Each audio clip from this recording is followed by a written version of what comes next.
For as long as I can remember, I've been afraid of forgetting. I think many, maybe even most, fears are grounded in at least some sort of reality, and while all human beings do forget, I have always been exceptionally forgetful. This forgetfulness is not only inconvenient, but also makes me feel sad and ashamed.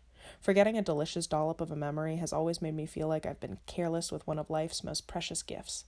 I feel panicky and crushed when I realize that I've forgotten a sweet moment with a friend, a family member, or my lover, or if I have simply lost my keys for the nth time. At some point, I decided that the only way to remember a single thing in this life was to write it down, so I started to journal. For a while, I convinced myself that I was journaling not only to remember, but also as an act of introspection and reflection.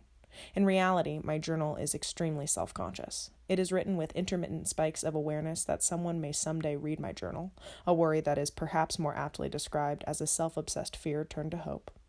Looking back at my journals, I notice a pattern of starting each entry with things I've recently messed up, admittances of mistakes. After that, I dive into an itemized list of interesting events in my life, things I'd rather not forget. I do not enjoy writing in my journal, but I also do not enjoy writing in my journal.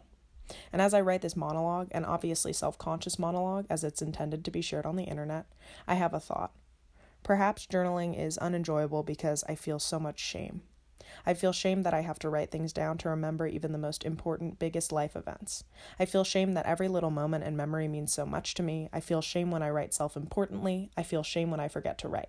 I feel shame for being indecisive, for being clumsy, for being feeling, for being big, for being happy, for being sad, for being alternatingly present and not, for changing, for staying the same. I realize I feel shame simply for being. I am almost done with this journal. And as I read even the most recent entries, I see that I am so critical of myself. I wonder if I can learn to write in a way that says, I love myself, and I'm doing this for myself. And you may think that's selfish, but I'm learning that that word isn't so bad after all. I love myself, and I'm doing this for myself.